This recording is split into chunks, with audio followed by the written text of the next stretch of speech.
For 400 years, the most desired face in Europe was a face slowly being eaten alive. Women painted their skin white with lead. They reddened their lips with mercury. They dropped poison into their eyes to make them beautiful. And every layer they applied made the damage worse, which meant they had to apply more. By the time anyone realized what the makeup was doing to them, millions of women had already worn it. Some had gone blind, some had gone mad. And one of them was the most powerful queen in English history. Today, your makeup is regulated. It has ingredient lists, safety testing, government oversight. You can walk into any pharmacy and trust that the products on the shelf won't kill you. That ordinary safety is younger than your grandparents. For most of human history, vanity carried a death sentence, and the most fashionable women on earth wore it willingly. The story begins in the ancient world. Archaeologists have found traces of white lead makeup in the graves of upper-class women dating back to ancient Greece, to Bronze Age China, to Imperial Rome. In every one of these civilizations, separated by thousands of years and thousands of miles, the same beauty ideal had emerged: pale skin. Pale skin meant you didn't work in the fields. It meant you were wealthy, noble, refined. And the most reliable way to achieve it was a substance the ancient Greeks called semuthion. The Romans called it ceruse. We call it lead, ground into powder, mixed with vinegar, applied directly to the face. The Roman writer Pliny the Elder warned about it in the 1st century. He called it dangerous. He was ignored for the next 1600 years. The makeup reached its most refined form in Renaissance Italy. Venetian chemists discovered they could produce a finer, whiter, more luminous version of the ancient formula. They called it Venetian ceruse. It became the single most desired beauty product on the continent.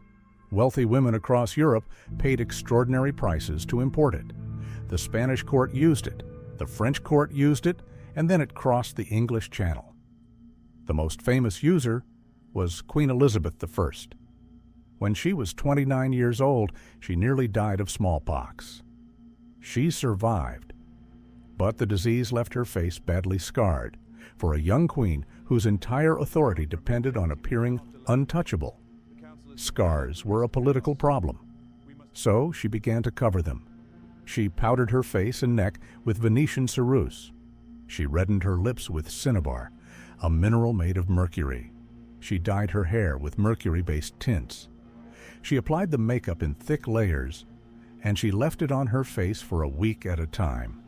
Daily touch-ups, no removal, the lead and the mercury seeping into her skin, every hour of every day, for 45 years. The makeup worked perfectly, for a while, but Venetian ceruse had a problem. It corroded the skin underneath. The longer you wore it, the worse your skin became. Hair began to fall out. Skin became gray and wrinkled and thin.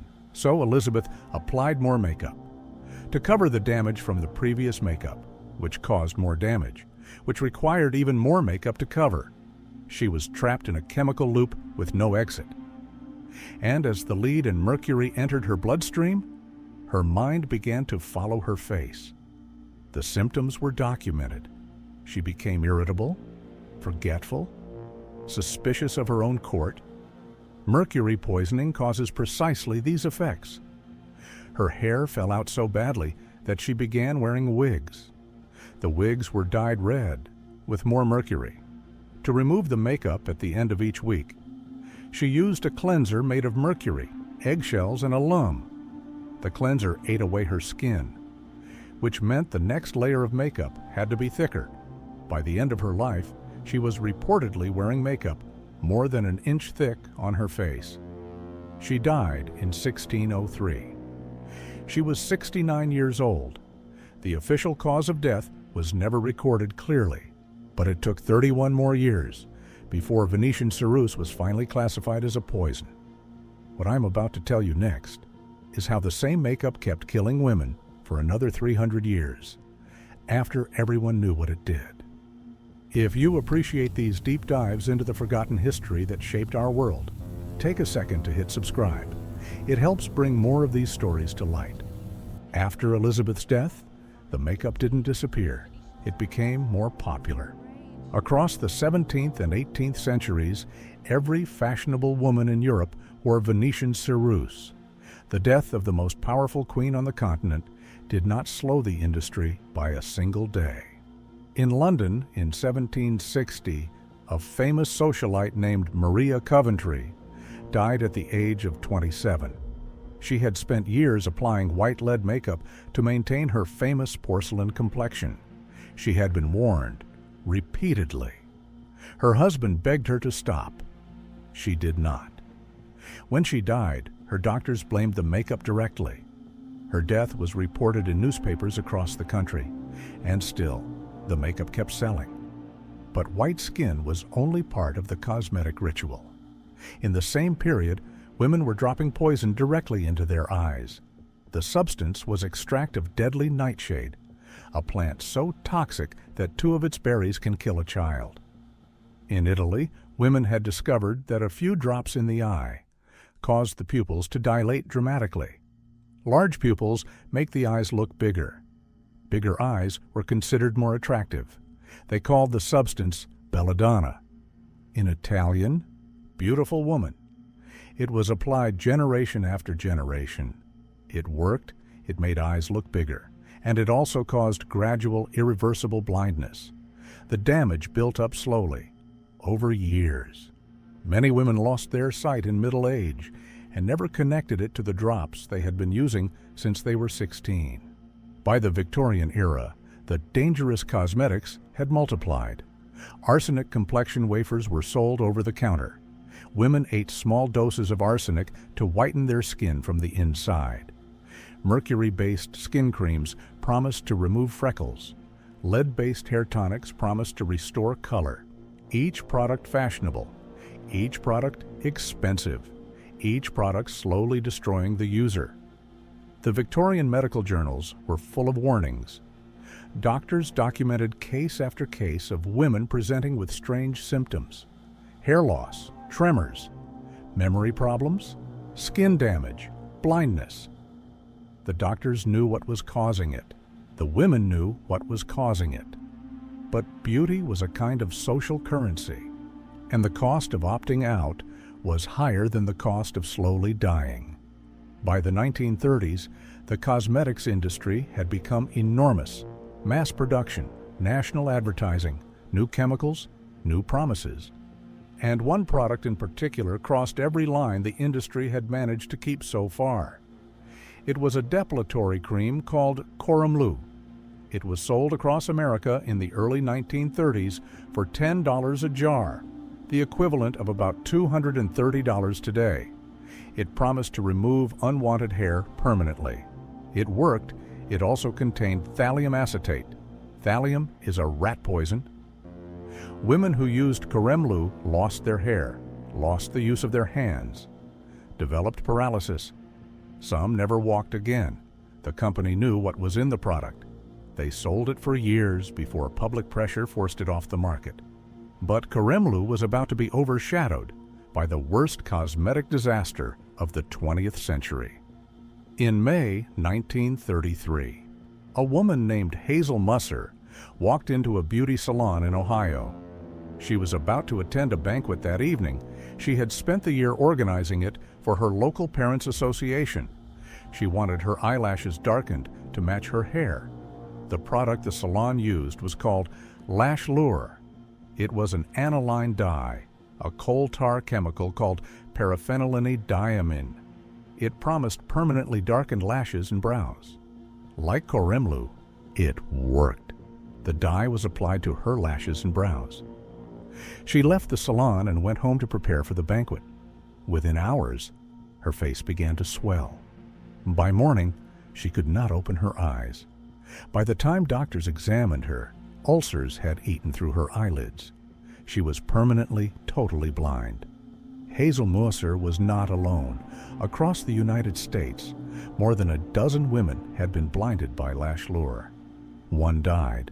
A bacterial infection had spread from her damaged eyes through her blood. She was 32 years old. The product was still on the shelves. The American government had no power to remove it. The Pure Food and Drug Act of 1906 did not cover cosmetics at all.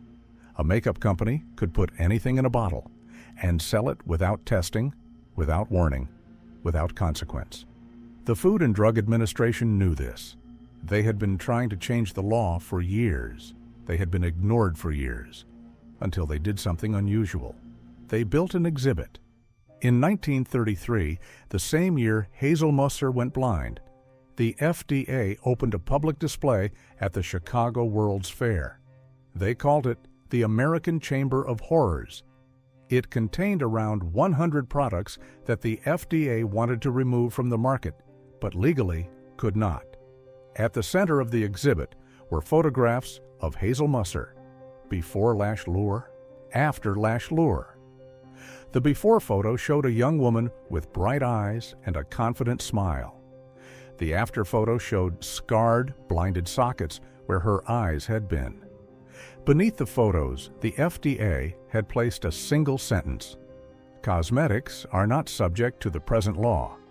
Millions of people visited the exhibit. One of them was the First Lady of the United States. Eleanor Roosevelt walked through the Chamber of Horrors and saw the photographs. She did not speak publicly about Hazel Musser immediately, but she began contacting the wives of congressmen. She invited them to see the exhibit themselves. She arranged for journalists to cover the visits. Within months, the story became national news. The pressure became impossible to resist. In 1938, 5 years after Hazel Musser walked into that salon, Congress passed the Federal Food, Drug, and Cosmetic Act. For the first time in American history, a cosmetic product had to be proven safe before it could be sold.